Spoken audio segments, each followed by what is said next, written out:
Asia cup super 4 मरहले के पहले मैच में बांग्लादेश ने जबरदस्त मुकाबले के बाद श्रीलंका को 4 विकेट से शिकस्त दे दी। 169 रन का हदफ बंगाल टाइगर्स ने आखिरी ओवर में 6 विकेट्स के नुकसान पर हासिल किया। सैफ हसन 61 और तौहीद हरिडोए 58 रन बनाकर नुमाया रहे। श्रीलंका की जानिब से डाउसन शानाका और अवांदो हारसारंगा ने 2-2 खिलाड़ियों को आउट किया। सैफ हसन मैच के बेहतरीन खिलाड़ी करार पाए।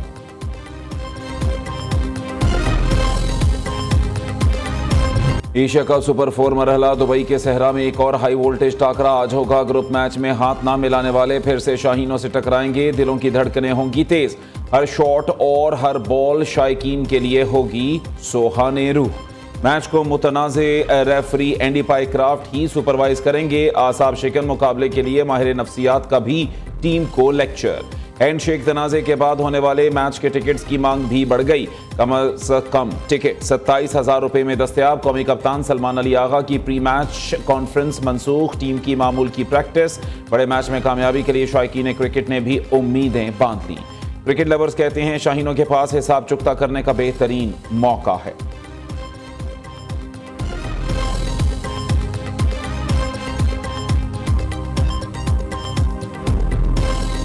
हम पाकिस्तानी टीम के साथ भरपूर सपोर्ट करेंगे। पाकिस्तानी टीम इस बार जो है वो पिछली बार की तरह से बहुत अच्छा खेलेगी। इंशाल्लाह इस बार पाकिस्तान जीतेगा। इंशाल्लाह इस बार भारत को बहुत बड़ा धचका भी लगेगा और इंशाल्लाह कल आप देखेंगे कि पाकिस्तान ये मैच जीतेगा।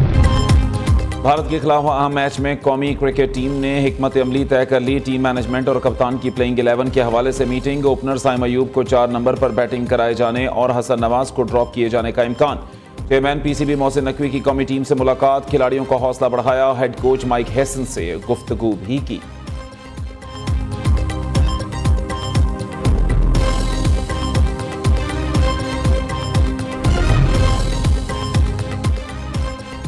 भारतीय कप्तान सूर्य कुमार यादव ने हैंडशेक तनाजे पर चुप साथ ली। प्रेस कॉन्फ्रेंस में पाकिस्तान टीम से हाथ ना मिलाने का सवाल हंसकर टाल गए।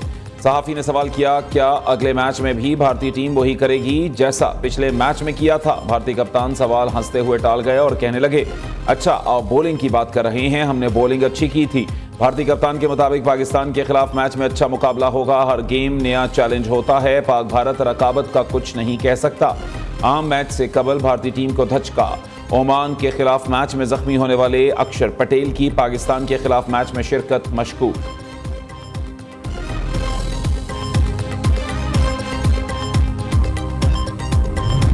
वज़ीर आज़म शहबाज शरीफ आज बरतानिया से अमेरिका के लिए रवाना होंगे। वज़ीर आज़म जनरल असेंबली इजलास में पाकिस्तान की नुमाइंदगी करेंगे। मसला कश्मीर, फ़लस्तीन और कतर हमले पर बात करेंगे। वज़ीर दिफा ख्वाजा आसिफ, वज़ीर इत्तलात अताउल्लाह तारड़ और फील्ड मार्शल सैयद आसिम मुनीर भी दौरा अमेरिका में वज़ीर आज़म के हमरा होंगे। इससे कबल सऊदी अरब के कामयाब दौरे के बाद लंदन में वज़ीर आज़म शहबाज शरीफ ने अहम मुलाकातें की। पाकिस्तानी कम्युनिटी से भी मिले।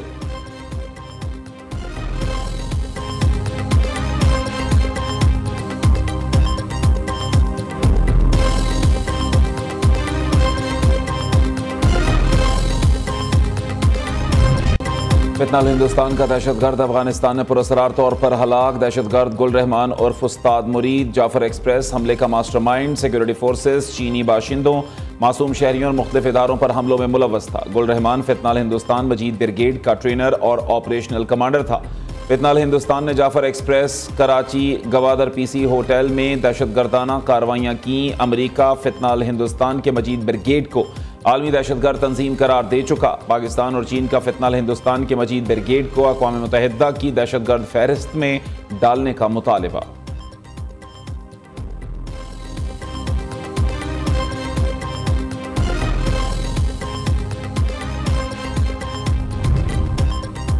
वज़ीर दिफा ख्वाजा आसिफ का मुस्लिम ममालिक में नेटो तर्ज पर इत्तेहाद का मशवरा। कहते हैं वक्त आ गया है, उम्मत मुसलमा को अपने दिफा के लिए एक होना चाहिए।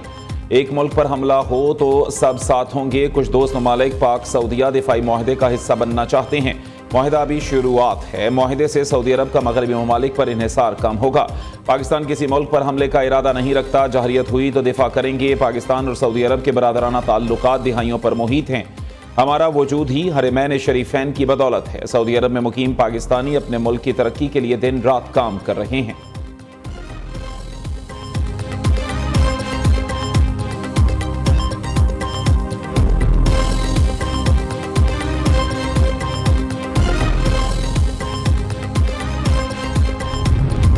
पाकिस्तान पर हमला सऊदी अरब और सऊदी अरब पर हमला पाकिस्तान पर तस्वुर होगा। एक मुआशी कुव्वत है तो दूसरी अस्करी कुव्वत। जब अस्करी और मुआशी कुव्वत मिलती है तो सुपर पावर कहा जाता है। नून लीगी सेनेटर राना सनाउल्लाह की न्यूज़ कॉन्फ्रेंस, जो पाकिस्तान के खिलाफ जहरियत के अज़ाइम रखते हैं उनके लिए सोचने का मकाम है। दुनिया जानती है पाकिस्तान पर हमले का क्या अंजाम होता है। मार्का हक के बाद सबको समझ आ जानी चाहिए। नून लीगी सेनेटर के मुताबिक हुकूमत बजट में आम आदमी को रिलीफ देना चाहती थी। IMF प्रोग्राम में होने की वजह से ऐसा ना हो सका। 2017 के बाद जो कुछ हुआ सब जानते हैं। मुल्क डिफॉल्ट की तरफ चला गया था।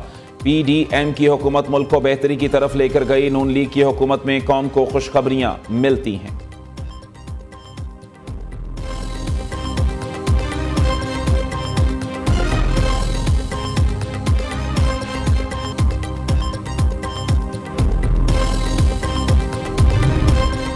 सदर जरदारी के दौरा चीन में अहम मसरूफियात। काशगर फ्री ट्रेड जोन का दौरा कम्युनिस्ट पार्टी के सेक्रेटरी याओनिंग ने इस्तकबाल किया। सदर ममलिकत को जोन के क़याम और तरक्की से मुताल्लिक ब्रीफिंग दी गई। सदर ममलिकत ने वस्त एशियाई ममालिक, यूरोप, जनूबी कोरिया और जापान के स्टॉल्स का मुआयना भी किया। आसिफ जरदारी ने काशगर की तारीखी ईदगाह मस्जिद के दौरे के दौरान नमाज असर अदा की और मस्जिद के शानदार फन्ने तामीर को सराहा।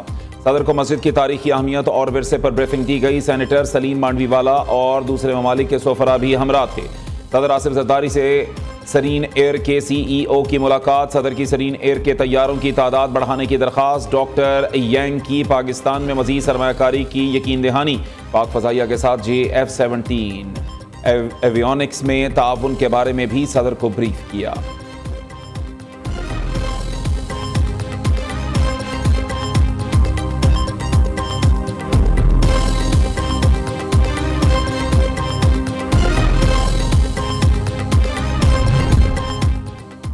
वज़ीर आला मरीम नवाज से जर्मन इदारे होप चिल्ड्रन कैंसर सेंटर के वफ्द की मुलाकात। बच्चों के कैंसर के इलाज में जर्मन इदारों की मुआवनत पर रसूली इत्तफाक। डॉक्टर स्टीफन माइकल ने कैंसर के मरीजों के इलाज के लिए हुकूमत पंजाब की काविशों को सराहा। मरीम नवाज ने CM Punjab green tractor programme के दूसरे फेज की कुरानंदाजी का आगाज कर दिया। 9500 हाई पावर ट्रैक्टर्स के लिए कुरानंदाजी की गई। पहला ट्रैक्टर तहसील अटक के राजा रिफत अब्बास, दूसरा नुज़हत परवीन और तीसरा मियां नसीर का निकला। वज़ीर आला पंजाब की ग्रीन ट्रैक्टर स्कीम फेज 2 की कुरानंदाजी में कामयाब काश्तकारों को मुबारकबाद।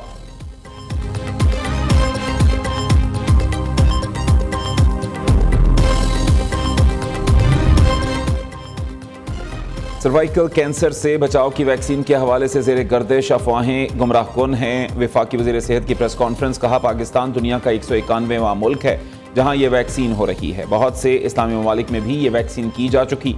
कोशिश है हर बच्ची को ये वैक्सीन लगाई जाए। गुमराहकुन अफवाहों की वजह से एक जान भी जाती है तो ये बहुत बड़ा नुकसान होगा। मुस्तफ़ा कमाल ने अपनी साहबजादी को भी सर्विकल कैंसर से बचाव की वैक्सीन लगवाई।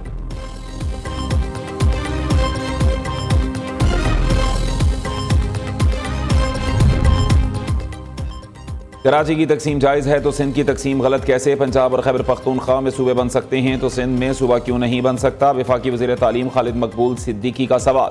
कन्वेनर MQM का मेयर कराची की कारकर्दगी का अदम एतमाद का इजहार। कहा, मुर्तज़ा वहाब पर उनकी अपनी पार्टी भी एतमाद नहीं करती। कराची ने कभी किसी की बदमाशी कबूल नहीं की। खुशी है जो बातें हम करते थे वो अब सब कर रहे हैं। हमारे नारों को अपने बैनर्स पर जगह देने पर जमात इस्लामी का शुक्रिया। कराची चैम्बर में तकरीब से खिताब। कहा, दुनिया टेक्नोलॉजी की मांग कर रही है और पाकिस्तान गंदम मांग रहा है। हमें इल्म से दानिश कशीद करने की फैक्ट्री लगाना होगी।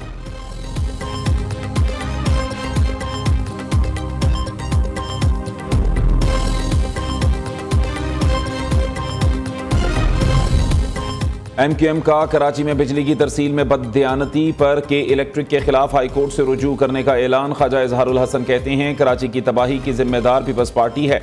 नेपरा को यह बावर कराना चाहते हैं कि कराची के अवाम बेयारो मददगार नहीं हैं। हक परस्त अरकान शहरियों के हकूक के तहफ़्फ़ुज़ के लिए सरगर्म हैं।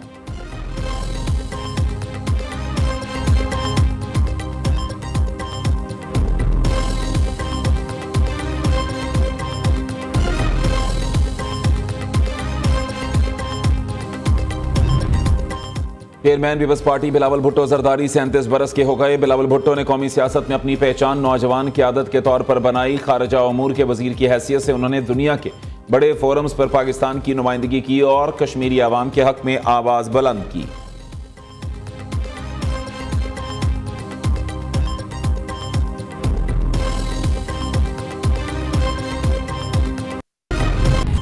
Chairman Peoples Party Bilawal Bhutto Zardari 37 बरस के हो गए। बिलावल भुट्टो ने कौमी सियासत में अपनी पहचान नौजवान क़यादत के तौर पर बनाई। खारजा उमूर के वजीर की हैसियत से उन्होंने दुनिया के बड़े फोरम्स पर पाकिस्तान की नुमाइंदगी की और कश्मीरी अवाम के हक में आवाज़ बुलंद की। वालिदा बेनज़ीर भुट्टो की शहादत के बाद 2007 में सिर्फ 19 बरस की उम्र में बिलावल भुट्टो को पाकिस्तान पीपल्स पार्टी का चेयरमैन मुंतखब किया गया।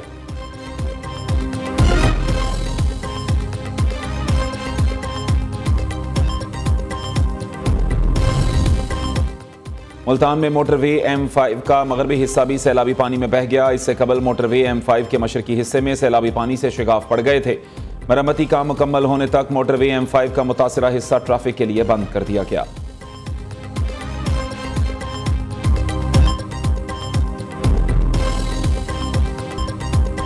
और अमेरिका की जानिब से भारत को एक और धचका। भारतीय शहरियों के लिए H1 और H1B वीज़ों पर टैरिफ लगा दिया गया। 21 सितंबर से H1B वीज़ा लेने यहां तजदीद कराने वालों को $1 लाख जमा कराने होंगे। अमेरिकी सदर के इकदाम पर सोशल मीडिया पर भारतीयों की चीखें निकल गईं।